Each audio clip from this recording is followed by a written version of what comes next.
Իսկ դու արդեն որոշել ես, թե որ երկրներ պիտի այցելես 2025 թվականին։ Եթե դու էլ ես հոգնել օրեր շարունակ հարցումների անպատասխան մնալուց, դիմիր Travel with N տուրիստական գործակալություն, սպասեցնել չեն տա, անմիջապես կստանաս լավագույն առաջարկները, տուրփաթեթներ, ավիատոմսեր, հյուրանոցների լայն ընտրանի, էքսկուրսիաներ, սոցփաթեթի սպասարկում եւ ամենակարևորը՝ 24/7 ձևաչափով բարեհամբույր սպասարկում։ Travel with N 095 89 20 48 Բարև ձեզ արգել հետևորդներ, մենք շարունակում ենք կարևորագույն թեմաների քննարկումները, այս բան ես զրուցում վերլուծաբան Էդուարդ Սարիբեկյանը, շնորհակալ եմ պարոն Սարիբեկյան, վերաբերյալ համար։ Միացյալ Նահանգների եւ Ռուսաստանի միջև հարաբերությունների կարգավորման գործընթացի ակտիվացումը շարունակվում է եւ նախորդ շաբաթ Թրամփի հատուկ բանագնաց Ուիտկոֆներ եկել Մոսկվա, դեռ վերադառնանք Մոսկվայի իր այցի քննարկման մանրամասներին, հետաքրքիր է, որ շատերի համար անսպասելի Ուիտկոֆի ինքնաթիռը ուղևորվեց դեպի Բաքու եւ այդպես էլ շատ մանրամասներ հայտնի չդարձան, թե ինչ է խոսվել։ Մյուս կողմից Ուիտկոֆը ըստ էության ուղիղ Թրամփի ուղերձներ մեկ հասցրել Պուտինին եւ երկրորդը ըստ էության Ալիևին, հա։ Ինչու Միացյալ Նահանգների նախագահի հատուկ բանագնացը եկավ Բաքու, բայց չեկավ Երևան, ինչ կարող էր ունենալ Թրամփը ասելու Ալիևին եւ ինչ չունի ասելու Նիկոլ Փաշինյանին։ Նախ սկսենք նրանից, որ Վիտկոֆը ուղղակի չեկավ Մոսկվա, Վիտկոֆը Մոսկվա եկավ Սաուդյան Արաբիայում Ջիդայի բանակցություններից հետո, այսինքն եկավ Ռուսաստանի նախագահին փոխանցելու այն պայմանավորվածությունները կամ այն համաձայնությունները կամ այն բովանդակությունները խոսակցության, որ տեղի են ունեցել Ջիդայում։ Այդ Զելենսկին կարող է թռնել Սաուդյան Արաբիա արքայազնից իմանալու եւ այլն, Պուտինը սպասում է, որ իրեն ասեն, որովհետեւ առանցքային գործող անձն է եւ առանցքային գործող հանգամանքն է այս ամբողջ պատմության։ Հիմա ինչ վերաբերվում է Վիտկոֆի Մոսկվայից Բաքու գնալուն։ Նախ, եթե Հայաստանը ունենար ինքնիշխանության կամ սուբյեկտայնության այն աստիճանը, որ ուներ նախկինում, Վիտկոֆը բնականաբար նաև կգար Հայաստան, ինչպես բոլոր միջազգային միջնորդները, դերակատարները ժամանակին հայ-ադրբեջանական կամ Ղարաբաղա-ադրբեջանական հակամարտության կարգավորման գործընթացի ժամանակ պահում էին պարիտետ, այո։ Մի անգամ առաջինը գնում էին Բաքու, երկրորդն էին գալիս Հայաստան կամ հաջորդ անգամ էլ գալիս էին Երևան, հետո գնում Բաքու, բնականաբար Երևան գալուց նաև հանդիպում էին Արցախի իշխանությունների եւ այլն, բայց թողենք դա արդեն ցավալիորեն անցյալում մնացած պատմություն է եւ Վիտկոֆի այցելության կոնկրետ Բաքու այցելության մասին, քանի որ ընդամենը կա այն տեղեկատվությունը, որ Մոսկվայից նրա ինքնաթիռը գնացել է Բաքու ուշ ժամի, հա, ինձ տրամաբանական ընդամենը վերլուծությունների առիթ է տալիս կամ տեղ է տալիս։ Տեսեք, նախորդ մի 3 օր առաջ, այսինքն Ջիդայում բանակցություններից հետո ամերիկյան մի լրատվական, եթե չեմ սխալվում Բլումբերգում արտահոսք եղավ, թե ինչ կետերի վերաբերյալ են համաձայնություններ ձեռք բերվել ուկրաինական կողմի հետ, որ պետք է ներկայացվեն նաև ռուսական կողմին։ Այնտեղ Ուկրաինայի տարածքների, այսպես ասենք, հա, բաժանում, պրոտեկտորատի հանձնում Ռուսաստանին կամ այնտեղ չեմ իմանում բնական Զապորոժիա ատոմակայանի աշխատանքի ռեժիմի եւ այլն, 14, եթե չեմ սխալվում, կետեր, որոնցից մեկով ես խնդրեմ մեզ դիտողներին ուշադրություն դարձնել այդ հանգամանքի վրա, որոնցից մեկով նաև ասվում էր, որ օրինակ Մերձբալթյան 3 հանրապետություն եւ այնտեղ էլի մի քանի պետությունների մասին, եթե չեմ սխալվում, խոսակցություն կար, որ ՆԱՏՕ-ի այն լրացուցիչ ստորաբաժանումները, որ այս ռուս-ուկրաինական հակամարտության հետևանքով բերվել են, դրանք այդտեղից դուրս պետքա բերվեն, այնտեղ չգիտեմ զորքերի կրճատման, սպառազինությունների կրճատման եւ այլն եւ այլն։ Այսինքն Ջիդայում ոչ միայն քննարկվել են ռուս-ուկրաինական պատերազմի կամ հրադադարի հանգամանքները, այլև աշխարհաքաղաքական եւ ավելի լայն քաղաքական սպեկտրի հարցեր են քննարկվել, որոնցից մեկը սպրդել է այդ արտահոսքում, որ ասենք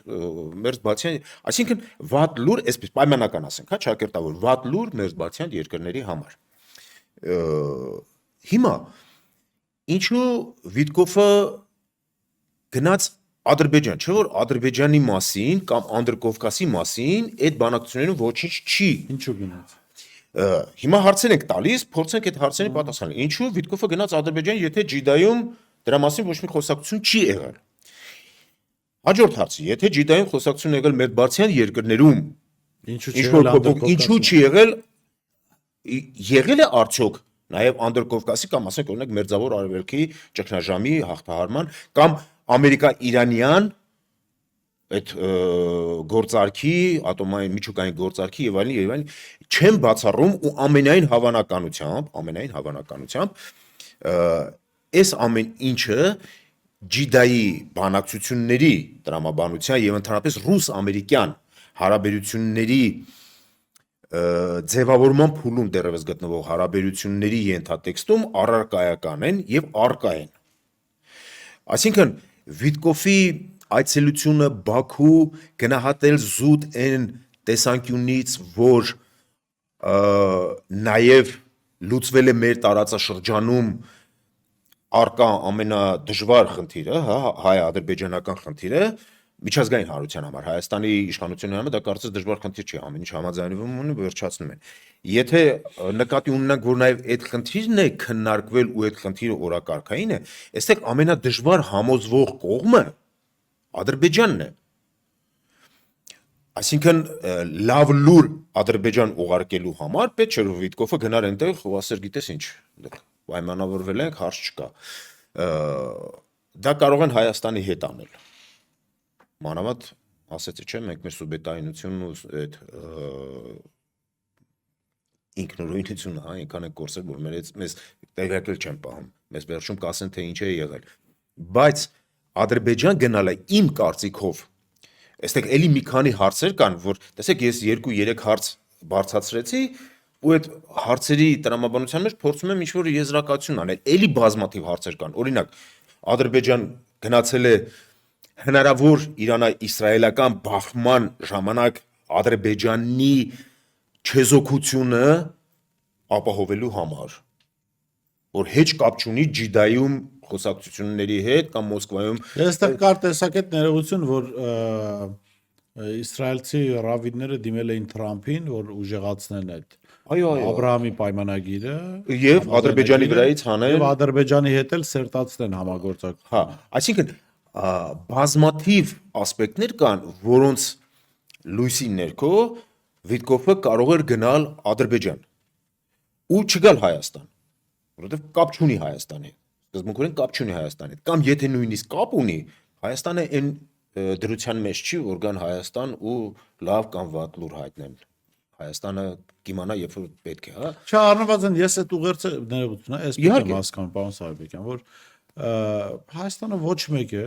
ես չգիտեմ որտեղ, բայց Հայաստանի փոխարեն ինչ որտեղ որոշում են, այդ ինչ որտեղ այդ կպայմանավորվեն, ինքն էլ Նիկոլին կասի։ Իհարկե։ Հիմա տեսեք, գործը կարող է ինչու պիտի ամերիկացի պաշտոնյան ինքն իրեն նսեմացնի գան Նիկոլին գնա ինչ որ տեսեք, հասարակ հիշում եք ներողություն Պուտինն ինչ էր ասում, մեր ասում ենք բանակցեք Զելենսկին, բայց Զելենսկին ով է։ Հա, ինքը ունի արևմուտքում տերեր, Բայդենի վարչակազմը, մենք իրենք հետ խոսենք։ Ընդ որում արդեն հանելով Եվրոպան։ Այո։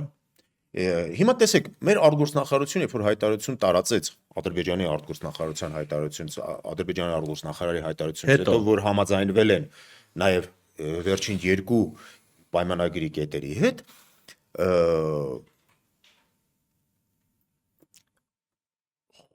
ասացին, որ մինչև այդ բանակցությունների ավարտի, հա, այսպես ասենք մասին, անընդհատ ասում, մենք դա փոխանցել ենք դիվանագիտական խողովակներով։ Մենք դա Հայաստան ասում ենք, մենք մեր կարծիքը, մենք մեր առաջարկները, մենք Որն է ուղումները, որոնք են այդ խողովակները։ Այ հենց այդ խողովակները,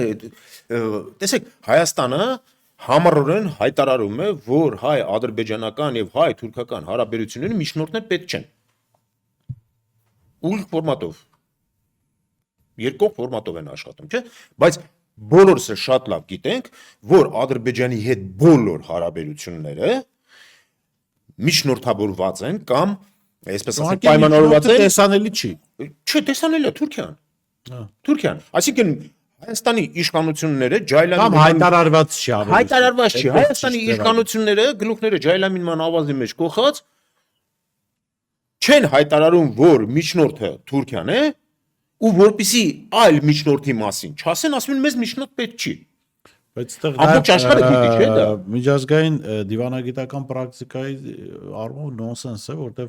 Թուրքիան այս կոնֆլիկտի կողմ է։ Կողմը չի կարող Չէ, մի րոպե։ Մենք հիմա Թուրքիան ու Ադրբեջանը, Թուրքիան ու Ադրբեջանը Հայաստանի հայկական Արցախի վրա հարձակվող դաշինք են եղել։ Հիմա խնդրում եմ, կողմը ասում է ես կլինեմ քո հիմա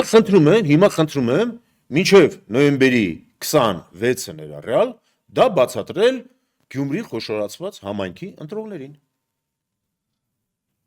Այսինքն, այս նրբությունները, որոնք մենք տեսնում ենք, մենք լրագրողներս, մենք մասնագետներս, հետազոտողներս, վերլուծողներս, տեսաբաններս, չգիտեմ, եւ այլն, հա, այն որ մենք վերլուծում ենք, դա մենակ նրանից չէ, որ մենք լիքը ազատ ժամանակ ունենք ու զբաղվելու էլ ոչ մի բան չունենք, մարկա հավաքելու փոխարեն sense վերլուծություններ ենք անում։ Այս վերլուծությունները մենք անում ենք, որ մեր հասարակությունը, մեր ժողովուրդը, մեր երկրի ընտրողները տեսնեն ու եզրակացություններ անեն։ Որովհետև հիմա մենք ինչքան իրար համոզենք, թե ինչքան վատն են Թուրքիան ու Ադրբեջանը, որ իրար հետ փաստացի նույն տիրույթում, նույն կողմը հանդիսանալով բաժանել են վատ ոստիկան, չար ոստիկան ու բարի ոստիկան դերերը իրար մեջ ու այն մեկը փորձում է այն մյուսի կողմից խաղալ այս մյուսի դեմ եւ այլն, դա մեզ ոչինչ չի տա, մենք ամեն ինչ գիտենք։ Կամ հնարավորինս շատ բան գիտենք։ Դա հիմա մենք որ ասում ենք հարգելի դիտողներ, այն ինչ որ մենք հիմա պարոն Մուրազի հետ խոսում ենք ու այս աշխատասենյակում որ խոսվում է, այս տաղավարում որ խոսում է, դա մեր համար չէ, դա ձեր համար է, որ եզրակացություններ անեք։ Հայաստանի իշխանությունները փաստորեն ինչ են անում։ Անուն դնում են պայմանագրի քննարկում վերջերս հենց այսօր կարծեմ Էդգար Ղազարյանից լսեցիք 130 քանի օր հանդիպում չի եղել Հայաստանի եւ Ադրբեջանի ներկայացուցիչների ոչ մի ֆորմատով, ոչ մի տեղ ու ոչ մի առիթով։ Ինչ բանակցություններ։ 132 օր առանց որևիցե հանդիպման, առանց որևիցե քննարկման Ադրբեջանը պարտադրել է Հայաստանին ընդունել այդ երկու կետը։ Այսինքն այն ինչ որ մեզ ներկայացնում է, որ տեսեք մենք աշխատում ենք քրտիկները վրեկներից գնում են մեջներից զոր կաշի են քաշում եւ այլն, մենք այնտեղ չեմ անում առաջարկներ ենք ուղարկում, հերթական առաջարկների փաթեթ ենք ամեն անգամ մի հատ ինչ որ առիթի դեպքում մենք հերթական փաթեթն ենք երեք հերթական փաթեթն ուղարկեցինք, վաղը հերթական փաթեթն ենք ուղարկելու եւ այլն, ինչ փաթեթ։ Ալիևը խորը թքած ունի այդ փաթեթների վրա։ Ալիևը նույնիսկ այսօրվա դրությամբ արդեն համաձայնեցված 17 կետերի հանգամանքի վրա խորը թքած ունի։ Որովհետև հաջորդը արդեն գալիս է Մինսկի խմբի լուծարում նրա բոլոր, այսպես ասենք, մնացորդներով, այնտեղ չեմ անում, սահմանադրության փոփոխություն։ Տղան Սարբեկյան, սրանք ձև են տալիս, որ չեն հասկանում, իրականում ես վստահ եմ լավ հասկանում, որ մենք եթերներից երևի 100 անգամ ասել ենք, որ Ալիևի բանը քաղաքականությունը հետեւյալն է. հասնել իր համար ցանկալի զիջումների, բայց չստորագրել որևէ բան։ Ու հնարավորինս էժան միջոցներով։ Այո, էժան եւ որակյալ միջոցներով այդ զիջումները բետոնել, այսինքն ասել, որ տեսեք, մենք հասել ենք Հայաստանը սրան համաձայնել։ Համաձայնել, բայց հələ ստե ուրիշ բաներ կան, հələ ուր ես, հələ պիտի Մինսկի խումբը լուծարես, հələ պիտի սահմանադրությունը փոխես, հələ սա։ Կհասնեն սրանք, ասեն հարգելի։ Ամեն մի պահանջ, որ Ադրբեջանից հնչում է, իր մեջ արդեն ներառում է ապագա ինչ-որ պայմաններ։ Տեսեք, օրինակ Մինսկի խումբը, չէ՞, լուծարել Մինսկի խումբը։ Այն Գարեջյանի անեկդոտը գիտեք, չէ՞, ասում է գրե պիվա չկա, գրեք պիվա չկա։ Ասում եմ, կարա չէ ասենք լուծարել Միսկի խումբը։ Նիկոլ Փաշինյանը 4 վոտով համաձայն է։ Խնդիր չկա։ Լուծարել Միսկի խումբը եւ նրա բոլոր մնացորդները, թե այնտեղ ինչ որ էլի ինչ որ մի բան։ Այսինքն ցանկացած բան կարելի է, որը որևիցե առնչություն ունի ԵԱՀԿ-ի հետ, Մինսկի խմբի հետ, հետագայում կարող է մտնել ու լրացնել ցուցակ, կետեր ավելացնել ինչ որ պայմաններում։ Սահմանադրությունը, օրենքները, ես շատ գիտեմ, այնտեղ ադրբեջանցիների բնակեցում Հայաստանում, սահմանազատում, անկլավներ, ինչքան ասեք, այն գլխին քիչ մաս կա, ձեր գլխին շատ, ձեր գլխի մազերի չափ Ալիևը կարող է ամեն օր մի կետ ավելացնել ու սրա վերջը չլինի։ Նիկոլ Փաշինյանը մտել է կազինո, որտեղից ելք չկա։ Ելք չկա։ Այդտեղ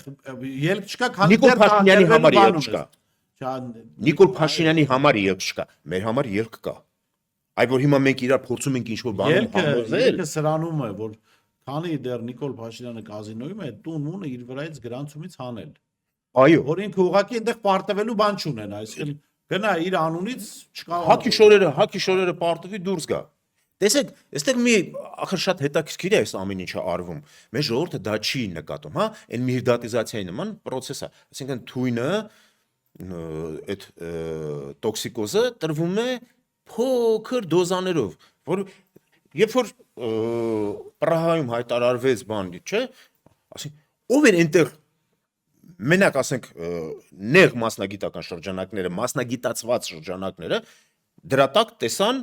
կոնկրետ վտանգը։ Մնացած ժողովուրդն ասում է, հա դե իման Նիկոլնը գնացել է, այնտեղ մի բան ասել է։ Եվ այլն եւ այլն։ Ստորագրություն չկա, թուղթ չկա ստորագրած եւ այլն եւ այլն, հա։ Էդի պետք է այնտեղ մեկն էլ ասում էր, պետք է ազգային ժողովում գան, սահմանադրական դատարան, այնտեղ չեմ անում Հռոմի պապ եւ այլն, հա։ Այսինքն, sense փոքր բաներով մեզ աստիճանաբար դնում են մի իրավիճակում, մեզ նկատի ունեմ Հայաստանի ժողովրդին, հա։ Դնում են մի իրավիճակում, որ նույնիսկ հնարավոր իշխանափոխության դեպքում, նույնիսկ հնարավոր նոր իշխանությունների դեպքում այդ թակարդներից դուրս գալ հնարավոր չլինի։ Փոքր ժամանակ են ականների խաղացել եք, որ դրոշակներս դնում ականի կողքը, ու այդ ականը բան ես անում, վնասազերծում ես։ Հիմա դրա ոնց որ հակառակ process-ն է գնում, դրոշակի կողքը ականներ են դնում։ Մենք երկուսով մեր հանդիպումներից մի քանիսի ժամանակ առիթ ենք ունեցել ասելու, դուք էլ համաձայն, ես ասել եմ, դուք էլ համաձայնվել եք։ Հայաստանի այսուհետ ցանկացած իշխանություն ինչպիսին էլ այն լինի, մեր ուզածը, չգիտեմ, Թայ Չարոխի ուզածը, այնտեղ չեմ անում, Բաքվի ուզածը կամ Բրյուսելի կամ Մոսկվայի ուզածը, ցանկացած իշխանություն պարտադրված է,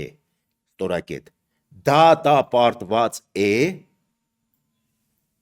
հիշել, մատնացույց անել ու անընդհատ իր խոստույթում ունենալ նախկին իշխանություններ տերմինը, որովհետև տնտեսական փոփոխություններ, բարեփոխումներ անելու համար այնպիսի ականապատ դաշտ է Հայաստանում, որ ստիպված են ասել, մենք չենք կարող հիմա ուսուցիչների աշխատավարձը օրինակ բարձրացնել, որովհետև նախկին իշխանությունների ժամանակ ու բազմակետ։ Մենք չենք կարող բանակի սպառազինությամբ զբաղվել այնպիսի արդյունավետությամբ, ինչպիսի ժողովրդի կամ երկրի անվտանգությունը պահանջում է, որովհետև նախկին իշխանությունները եւ այլն իհարկե աղետ է։ Որովհետև մյուս կողմից կա գայթակղություն ոչինչ չանել ու մեղադրել նախկիններին։ Ինչպես սրանք։ Մի րոպե, հիմա մենք ոչ թե ես եւ դուք ուզում ենք ունենալ երկիր, ունենալ պետություն, ունենալ այս երկրում մեր պապենական ընտանիքներում, օջախներում, գյուղերում, քաղաքներում, ընտանիքներում, շենքերում, վագոնչիկներում, հա, շարունակել մեր սերունդը, դաստիարակել մեր երեխաներին, վստահ լինել, որ նրանք փողոցում կամ մեր ձեռքը թողելուց հետո անվտանգ են։ Ուզում ենք, ժողովուրդը դա ուզում է, Ժողովուրդը կոպիտ ասած Լավ, Գյումրու մոդելով Երևա։ մարտի 30-ին ցույց կտա։ Գյումրու մոդելով ուզում Երևա, եք բայց նաև դրա մասին, նույնիսկ դրա մասին չի խոսքը։ Նույնիսկ դրա մասին չի խոսքը, որտեվ այն շտապողականությունը, որ հիմա կա հայ-ադրբեջանական այդ հարաբերություններում, դեռ համաձայնվել, հայցերի հետ կանչել է, շատ գիտեմ, ինչ թիթիզություններ կապի, այն շտապողականությունը, որ հիմա մենք տեսնում ենք, դա խոսում է մի բանի մասին երկու, այսպես ասենք, ասպեկտով։ Կամ Նիկոլ Փաշինյանը հիմա ամեն ինչ անում է, որպեսզի այդ ընտրություններում պարտության դեպքում մեզ ներքաշի նոր աղետի մեջ, այդ տեսեք, եթե ինձ չընտրեք, կամ ընդեղ չեմ անում իրանց Սարիկին չընտրեք, ադրբեջանական կամ թուրքական ինտերվենցիա։ Այդ մեկ, այսինքն մի ասպեկտ, եւ երկրորդ, այս շտապողականությունը խոսում է նրա մասին, որ Նիկոլ Փաշինյանը եւ նրա հովանավորները կորցրել են իրավիճակի նկատմամբ առավելագույնս հսկողությունը եւ Գյումրու ընտրությունները արդեն գնում են նրանց հակառակ սցենարով ու ինչքան հնարավոր է շուտ հիմա պետք է այս ամեն ինչը անել կամ էլ մի այլ բան ինքը ընդհանրապես արդեն ձեռը քաշել Գյումրու ընտրություններից, այսինքն Հայաստանի ներքաղաքական մի րոպե, Հայաստանի ներքաղաքական իրավիճակը նրան արդեն այդքան չի հետաքրքրում, ինքը նույնիսկ համաձայն է արդեն կորցնել Գյումրին, բայց շատ արագ կատարել Ադրբեջանի պարտականությունը իր իշխանությունը գոնե, մի րոպե, իր իշխանությունը գոնե հանրապետության հրապարակում պահելու համար։ Ադրբեջանը 3 հաղորդագրություն տվեց, իբրև թե Հայաստանի բանակը թիրախավորում է, այդ թվում նաև ռմբակոծում է ադրբեջանական դիրքերը։ Ու ամենայն հավանականությամբ ապրիլ ամսվա ընթացքում Հիմա շատ ավելի արագ կարող են գործընթացներ Այո, լինել։ Ադրբեջանական մեդիաները, պետական կառույցները ասում են Հայաստանը պատրաստվում է ապրիլին պատերազմ սկսել մեր դեմ։ Դու երբ որ ասում են Հայաստանը պատրաստվում է, դա նշանակում իրենք են արդեն պատրաստ են։ Այո, նու ոչ միայն Հայաստանի նախորդ իշխանությունները, այլև անգամ Նիկոլ Փաշինյանի պարագայում դժվար է պատկերացնել, որ Հայաստանը պատերազմ է այս պահին նախապատրաստում Ադրբեջանի դեմ։ Այո։ Գիտեք, Սա նաև խոսում է, որ գործընթացները մի ուրիշ արագություն կարող են վերցնել։ Այո, ես այդ արագության մասին եմ ասում։ Նույնիսկ Նիկոլ Փաշինյանի անհավասարակշիռ, ես կասեմ, հիստերիկ հոգեվիճակի պարագայում Գյումրիի պես ընտրությունների նախորյակին այսպիսի համաձայնության մասին հայտարարելը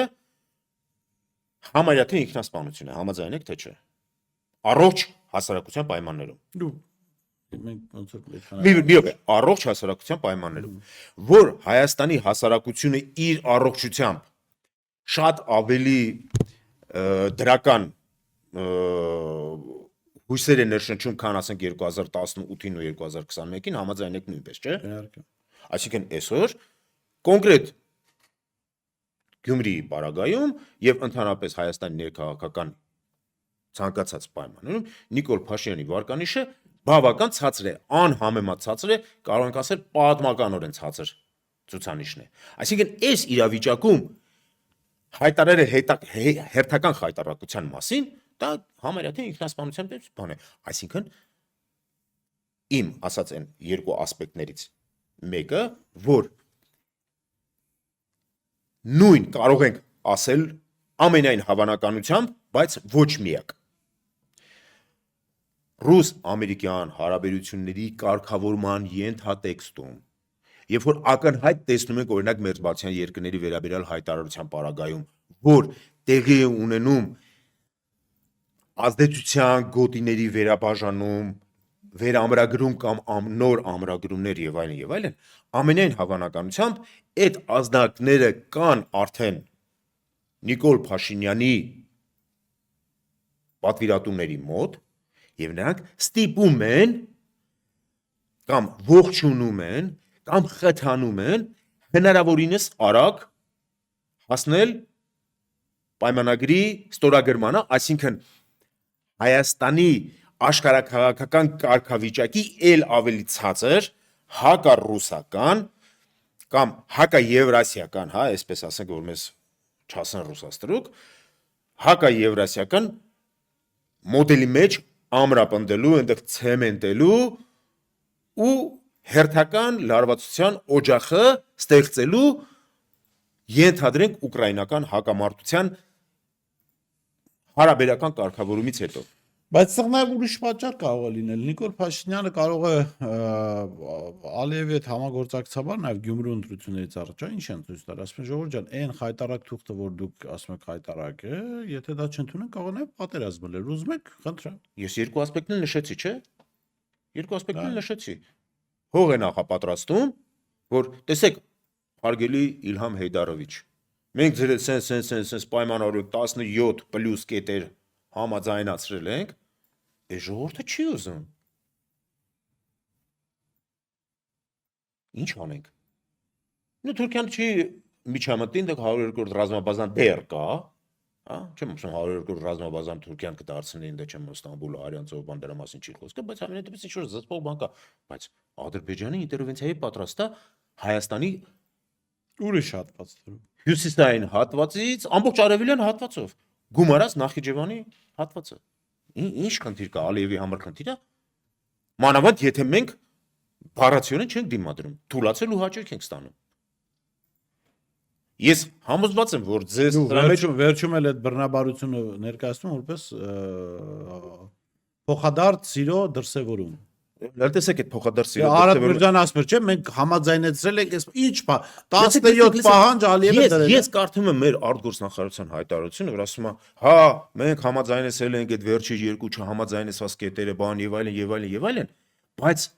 այդ չարաճճիները